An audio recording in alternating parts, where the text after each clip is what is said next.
ചെകുത്താൻ 24. വേണു ദേവനെ കുറ്റപ്പെടുത്തി സംസാരിച്ചത് ശംഖുവിനും ഹരിക്കും ഇഷ്ടമായില്ല. എന്റെ കൊച്ചച്ച, ഇവനെ മാത്രം കുറ്റം പറഞ്ഞിട്ട് കാര്യമില്ല. സ്വന്തം സഹോദരങ്ങളുണ്ടല്ലോ, അവരെ തിരിച്ചറിയണം. അല്ലാതെ കൂടപ്പിറപ്പ് എന്നും പറഞ്ഞുകൊണ്ട് അവർ കാണിക്കുന്ന എല്ലാ തോന്നിവാസങ്ങളും കണ്ടില്ല എന്ന് നടിക്കരുത്. കൊച്ചച്ചൻ്റെ ഇതൊന്ന് നോക്കിക്കേ പറഞ്ഞുകൊണ്ട് ഹരി ദേവന്റെ കയ്യിൽ നിന്നും ഫോണെടുത്ത് അതിലെ CCTV ദൃശ്യങ്ങളെല്ലാം വേണുവിന് കാണിച്ചു കൊടുത്തു. അത് കണ്ടതും അയാൾ കൂടുതൽ സങ്കടത്തോടെ പിന്നെ ഒന്നും പറയാൻ നിൽക്കാതെ അവിടെ നിന്ന് എഴുന്നേറ്റുപോയി. എടാ ശംഖു, ഇവൾക്ക് ഇപ്പോഴൊന്നും ബോധം വരണ്ട, അതാണ് നല്ലത്. എങ്ങാനും ഈ കൊച്ചുണർന്നാൽ പണി പാളും. ഹരി ശംഖുവിന്റെ കാതിൽ രഹസ്യമായി പറഞ്ഞു. അത് കേട്ടവൻ ഞെട്ടിക്കൊണ്ട് എന്താ എന്ന അർത്ഥത്തിൽ ഹരിയെ നോക്കി. എടാ, നിന്റെ ചേട്ടൻ ഇതുവരെ ആ കൊച്ചിന്റെ മുഖത്തു നിന്ന് കണ്ണെടുത്തിട്ടില്ല. അവന്റെ മുഖം കണ്ടില്ലേ ചുമന്നിരിക്കുന്നത്? ദേഷ്യം കൊണ്ട് വിറച്ചു നിൽക്കുകയാണ്. അവൻ വല്ലാതെ ടെൻഷനടിച്ചു. കാറിൽ നിന്നിറങ്ങി അവൻ ഓടിയ ഓട്ടം നീ കണ്ടില്ലേ? ചെന്നപ്പോഴോ ലച്ചുവിന് ബോധവുമില്ല. ഞാൻ ആദ്യമായിട്ടാണ് ഇങ്ങനൊരവസ്ഥയിൽ ദേവനെ കാണുന്നത്. അവൾക്ക് കുടിക്കാനുള്ള ജ്യൂസ് എൻ്റെ കയ്യിൽ തന്നപ്പോൾ അവൻ്റെ കൈ ചെറുതായി വിറയ്ക്കുന്ന പോലെ എനിക്ക് തോന്നി. ഇപ്പോഴെങ്ങാനും നിന്റെ ലച്ചുകുട്ടി ഉണർന്നാൽ ആ ദേഷ്യം മുഴുവൻ അവൻ അവൾക്കിട്ട് തീർക്കും. മിനിമം ഒരടിയെങ്കിലും ഉറപ്പായിട്ടും മോൾക്ക് കിട്ടും. സങ്കടത്തോടെ ഹരി പറഞ്ഞു. അപ്പോഴാണ് ശംഖുവും ദേവനെ നോക്കിയത്. ആ മുഖം കണ്ടതും ഹരി പറഞ്ഞത് നടക്കാനുള്ള സാധ്യത വളരെ കൂടുതലാണെന്ന് അവന് തോന്നി. ചേട്ടാ, ചേട്ടൻ എന്നാൽ ഇനി മുറിയിൽ പിടിക്കോ? ഞാനും ഹരിച്ചേട്ടനും ഉണ്ടല്ലോ, ഞങ്ങൾ ഇരുന്നോളാം. ലച്ചുവിന് ബോധം വന്നു കഴിഞ്ഞിട്ട് ഞങ്ങൾ അങ്ങോട്ട് വരാം, അല്ലേ ഹരിയേട്ടാ? ശംഖു ഹരിയെ നോക്കിക്കൊണ്ട് പറഞ്ഞു. അതെ അതെ, നീ ചെല്ല് ദേവ, നീ ചെന്ന് റെസ്റ്റ് എടുത്തോ, ഞങ്ങൾ ഇവിടെ ഇരുന്നോളാം.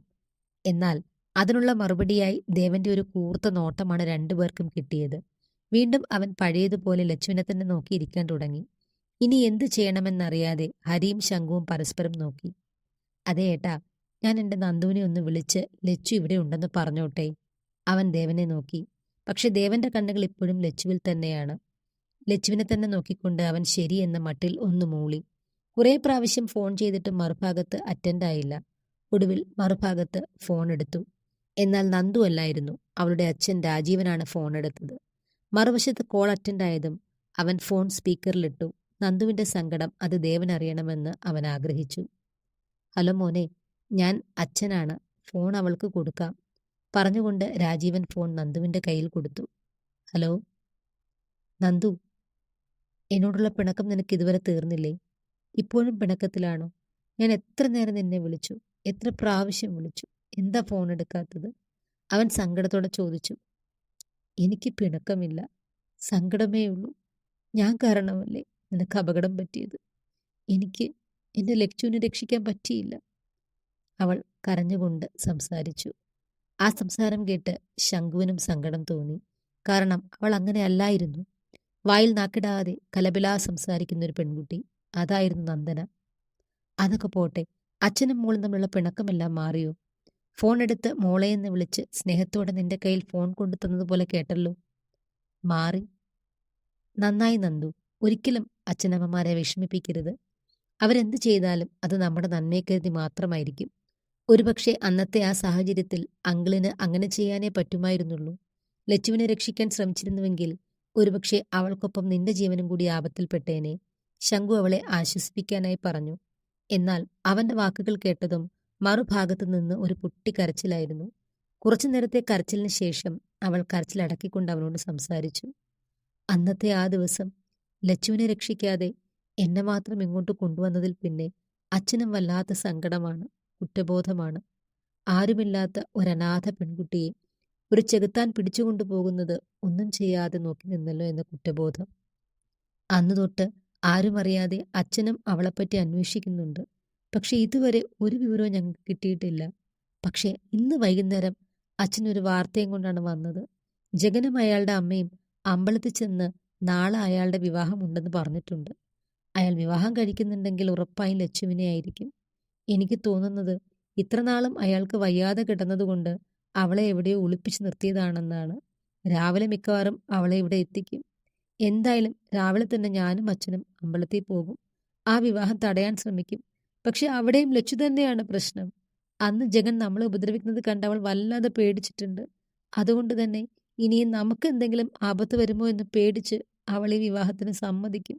ഞങ്ങൾ വിളിച്ചാൽ പോലും ഒരുപക്ഷെ ഞങ്ങളുടെ കൂടെ അവൾ വരില്ല. നന്ദു സങ്കടത്തോടെ പറഞ്ഞു. നന്ദു, നീ ഒന്ന് വീഡിയോ കോളിൽ വരുമോ? ഞാൻ നിനക്കൊരാളെ കാണിച്ചു തരാം.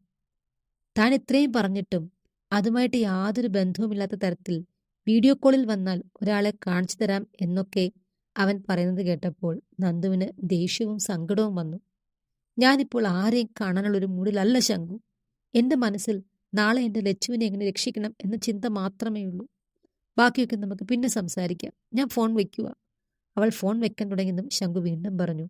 നന്ദു, ഒറ്റ സെക്കൻഡ്, ഒരു സെക്കൻഡ് എനിക്ക് മാറ്റി വെച്ചേ പറ്റൂ. അത്രയും പറഞ്ഞ് അവൻ കട്ട് ചെയ്ത് വീഡിയോ കോൾ ചെയ്യാൻ തുടങ്ങി.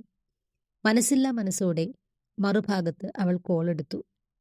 എന്നാൽ ശങ്കു അവൾക്ക് കാണിച്ചു കൊടുത്ത ആൾ, അയാളെ കണ്ട് നന്ദുവിൻ്റെ കണ്ണുകൾ വിടർന്നു.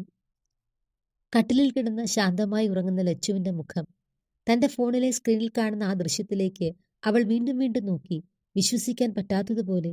ശങ്കു, ഇത് ലച്ചു അല്ലേടാ? ഇവളെങ്ങനെ നിന്റെ ഒപ്പം?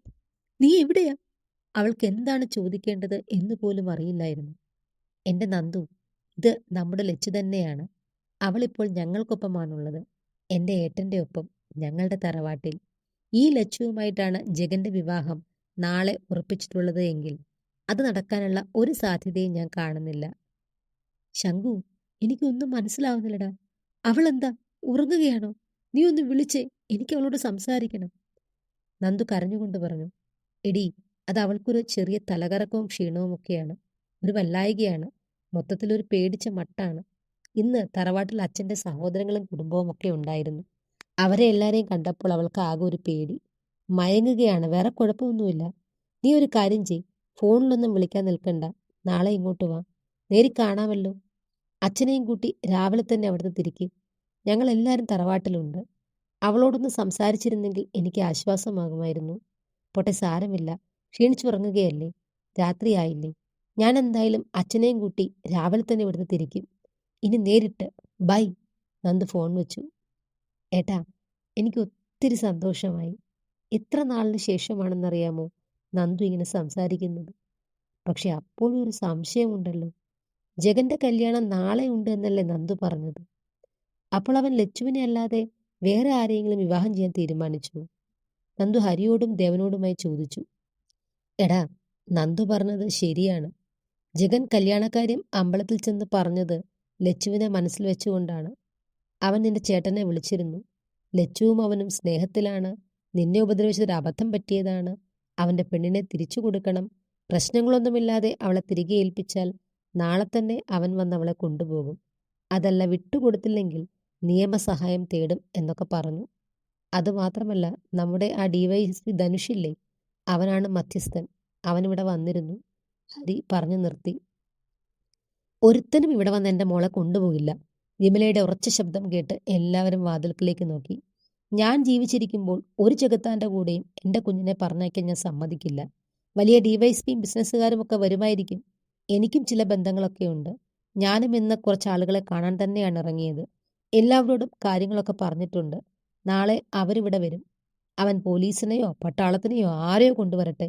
എൻ്റെ കുഞ്ഞിനെ അവൻ്റെ ഒപ്പം ഞാൻ അയക്കില്ല. ഇനി ഇവിടെ നിർത്താൻ നിങ്ങൾക്ക് ബുദ്ധിമുട്ടുണ്ടെങ്കിൽ അതിനും ഞാൻ വഴി കണ്ടിട്ടുണ്ട്. എൻ്റെ ഒപ്പം ഇവളെയും കൂട്ടി നാളെ തന്നെ ഞാൻ ഇവിടുന്ന് ഇറങ്ങും. എല്ലാവരോടും ഒരല്പം ദേഷ്യത്തിൽ തന്നെ പറഞ്ഞുകൊണ്ട് വിമല ലച്ചുവിൻ്റെ അടുത്തേക്ക് ചെന്നു. വന്നപാടെ ഹാളിൽ വെച്ച് വേണുവിനെ കണ്ടപ്പോൾ ലച്ചുവിന് വയ്യാതായ കാര്യം അവരോട് അയാൾ പറഞ്ഞു. ആ ഒരു ദേഷ്യത്തിലും വിഷമത്തിലുമാണ് വിമല ഇതൊക്കെ പറഞ്ഞത്. ലച്ചു, മോളെ. അവർ പതിയെ അവളുടെ അരികിലിരുന്നു കൊണ്ട് കവളിൽ തഴുകി അവളെ വിളിച്ചു. അപ്പോഴേക്കും ട്രിപ്പിട്ട മരുന്ന് ഏകദേശം തീർന്നിരുന്നു. ഹരി അത് കയ്യിൽ നിന്ന് ഊരി മാറ്റി. അവൾ പതിയെ കണ്ണുകൾ തുറന്നു. തൻ്റെ മുന്നിൽ ചിരിയോടെ നിൽക്കുന്ന വിമലയെ കണ്ടപ്പോൾ അവൾക്ക് ആശ്വാസം തോന്നി. അവരുടെ കൈ പിടിച്ചുകൊണ്ട് അവൾ പതിയെ എഴുന്നേറ്റ് കട്ടിലിൽ ചാരിയിരുന്നു. കുറച്ചൊന്ന് സമയമെടുത്തു താനിപ്പോൾ എവിടെയാണെന്ന് മനസ്സിലാക്കിയെടുക്കാൻ. അവൾ ചുറ്റുമൊന്ന് നോക്കി. തൻ്റെ അടുത്ത് തന്നെ സ്നേഹത്തോടെ നോക്കി നിൽക്കുന്ന ശംഖുവിനെ കണ്ടതും അവളുടെ കണ്ണുകൾ നിറഞ്ഞു. പെട്ടെന്ന് തന്നെ കട്ടിലിൽ നിന്ന് എഴുന്നേറ്റ് ശംഖുവിൻ്റെ അരികിലേക്ക് ഓടിച്ചെന്ന് അവൻ്റെ കാൽക്കലേക്ക് വീണുകൊണ്ട് അവൾ പൊട്ടിക്കരഞ്ഞു. അവനാകെ ഒന്ന് പകച്ചു. എങ്കിലും പെട്ടെന്ന് തന്നെ തൻ്റെ കാൽക്കൽ വീണ് പൊട്ടിക്കരയുന്ന കുഞ്ഞു പെണ്ണിനെ ഇരു കൈകളിലും പിടിച്ചുകൊണ്ടുയർത്തി. എന്താ മോളെ ഇത്? എന്തിനാ കരയുന്നത്? അവൻ അവളോട് ചോദിച്ചു. ഞാൻ കാരണമല്ലേ ചേട്ടന് വയ്യാതായത്. അയാൾ ഏട്ടനെ അടിച്ചില്ലേ? ഞാൻ ഒത്തിരി പറഞ്ഞതാ, കരഞ്ഞു പറഞ്ഞതാ ഒന്നും ചെയ്യല്ലേ എന്ന്. അയാൾ പറയുന്നതെല്ലാം ഞാൻ അനുസരിക്കാമെന്ന് പറഞ്ഞതാ. എന്നിട്ടും ഉപദ്രവിച്ചില്ലേ? എല്ലാം ഞാൻ കാരണമല്ലേ? എനിക്ക് വയ്യ. ഞാൻ കാരണമല്ലേ? എനിക്ക് ഓർക്കാൻ കൂടി വയ്യ. അവൾ അവൻ്റെ നെഞ്ചിലേക്ക് മുഖം ചേർത്ത് വിങ്ങിപ്പൊട്ടി.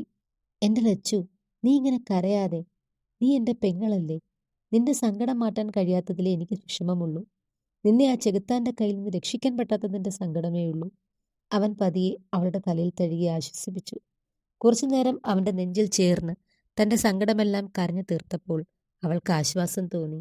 എന്നാൽ ദേവൻ ആ കാഴ്ചകൾ തന്നെ അവൻ്റെ മനസ്സിൽ നിറയ്ക്കുകയായിരുന്നു. തൻ്റെ കുഞ്ഞനിയൻ, തൻ്റെ തണലിൽ എപ്പോഴും കുറുമ്പ് കാണിച്ചു നടന്ന കൊച്ചു പയ്യൻ, അവനിപ്പോൾ എത്ര കരുതലോടെയാണ് ഒരു പെൺകുട്ടിയെ ചേർത്ത് പിടിച്ചിരിക്കുന്നത്, അവളെ ആശ്വസിപ്പിക്കുന്നത്. അവരുടെ സുഹൃത്ത് ബന്ധത്തിൻ്റെ ആഴം ദേവന് ശരിക്കും മനസ്സിലായി. തന്നോട് ചേർന്ന് നിൽക്കുന്ന ലച്ചുവിനെ പതിയെ തന്നിൽ നടത്തി മാറ്റിക്കൊണ്ട് ശങ്കു വിമലയ്ക്ക് നേരെ തിരിഞ്ഞു. എന്നാലും എൻ്റെ വിമലേച്ചി, നിങ്ങൾക്ക് ലച്ചുവിനെ കണ്ടു കഴിഞ്ഞപ്പോൾ പിന്നെ എന്നെ വേണ്ടാതായി അല്ലേ? ഒന്നുമില്ലെങ്കിലും ഞാൻ 3-4 മാസം ആശുപത്രിയിലൊക്കെ കിടന്നു വന്നതല്ലേ? ഇന്ന് നല്ലൊരു ദിവസമായിട്ട് എന്നെ ഒന്ന് കാണാൻ പോലും നിൽക്കാതെ പോയി കളഞ്ഞല്ലോ. അപ്പോൾ ഇത്രയേ ഉള്ളോ എന്നോടുള്ള സ്നേഹം? അവൻ ചെറിയൊരു കുറുമ്പോടെ പറഞ്ഞു. അയ്യോ മോനെ, അങ്ങനെ എൻ്റെ മോൻ പറയരുത്. ഈ വിമലമ്മയ്ക്ക് ശങ്കുവിനെ കഴിഞ്ഞിട്ടേ ഉള്ളൂ ആരും. പിന്നെ ഇന്ന് മോനെപ്പോലും കാണാതെ ഞാൻ പോകാൻ നിന്നത്. മോൻ എല്ലാവരുമുണ്ട്, ചേട്ടന്മാരുണ്ട്, അച്ഛനുണ്ട്. പക്ഷെ എൻ്റെ ലച്ചുകുട്ടിക്ക് ആരുമില്ല, ഞാനല്ലേ ഉള്ളൂ. അവസാനം എത്തിയപ്പോഴേക്കും എന്തോ വിമലയുടെ ശബ്ദം ഒന്നിടറിയിരുന്നു. തന്നെ ആരോ നോക്കി നിൽക്കുന്നത് പോലെ ലച്ചുവിന് തോന്നി. അവൾ മുഖമുയർത്തി നോക്കിയപ്പോൾ കണ്ടു അവളെ തന്നെ കലിപ്പോടെ നോക്കി നിൽക്കുന്ന ദേവനെ. കുഞ്ഞിപ്പെണ്ണൊന്ന് പേടിച്ചുകൊണ്ട് ശംഖുവിൻ്റെ പുറകിലേക്ക് പതുങ്ങി. വിമലേച്ചി, രാത്രിയിലേക്ക് സദ്യ വേണം. ദേവന്റെ ഗാംഭീര്യം നിറഞ്ഞ ശബ്ദം. അതിനെന്താ കുഞ്ഞേ, രാവിലെ കറികളൊക്കെ വെച്ചപ്പോൾ തന്നെ ഉച്ചയ്ക്കുള്ളതൊഴിച്ച് ബാക്കിയെല്ലാം ഞാൻ ഫ്രിഡ്ജിലെടുത്ത് വെച്ചിട്ടുണ്ട്. ഒന്ന് ചൂടാക്കിയാൽ മതി. പിന്നെ പായസം ഞാൻ ഉച്ചയായപ്പോഴാണ് ഉണ്ടാക്കിയത്. അതെന്തായാലും കേടായിട്ടുണ്ടാവില്ല, അവർ പറഞ്ഞു. ചേച്ചി, എങ്കിലെല്ലാം എടുത്ത് ടേബിളിലേക്ക് വെച്ചോളൂ. ആ പിന്നെ, നമ്മളെല്ലാവരും ഒരുമിച്ചിരുന്നാണ് കഴിക്കുന്നത്. അവസാന വാചകം ഒരൽപ്പം കടുപ്പത്തിൽ ലച്ചുവിനെ തന്നെ നോക്കിയാണ് ദേവൻ പറഞ്ഞത്. പെട്ടെന്ന് തന്നെ അവൻ അവിടെ നിന്ന് അവൻ്റെ മുറിയിലേക്ക് പോവുകയും ചെയ്തു. ലച്ചുമോളെ, ഇത് നിനക്കിട്ടുള്ള പണിയാണ് കേട്ടോ. അതുകൊണ്ടൊന്നും മിണ്ടാതെ അവിടെ വന്നിരുന്ന് അവൻ വിളമ്പുന്ന ചോറും മുഴുവൻ കഴിച്ചോളണം. ഇല്ലെങ്കിൽ അവൻ എന്തു ചെയ്യുമെന്ന് അവന് മാത്രമേ അറിയാൻ പറ്റൂ. ഹരി വളരെ കാര്യമായി തന്നെ ലച്ചുവിനെ പറഞ്ഞു പേടിപ്പിച്ചു. തുടരും.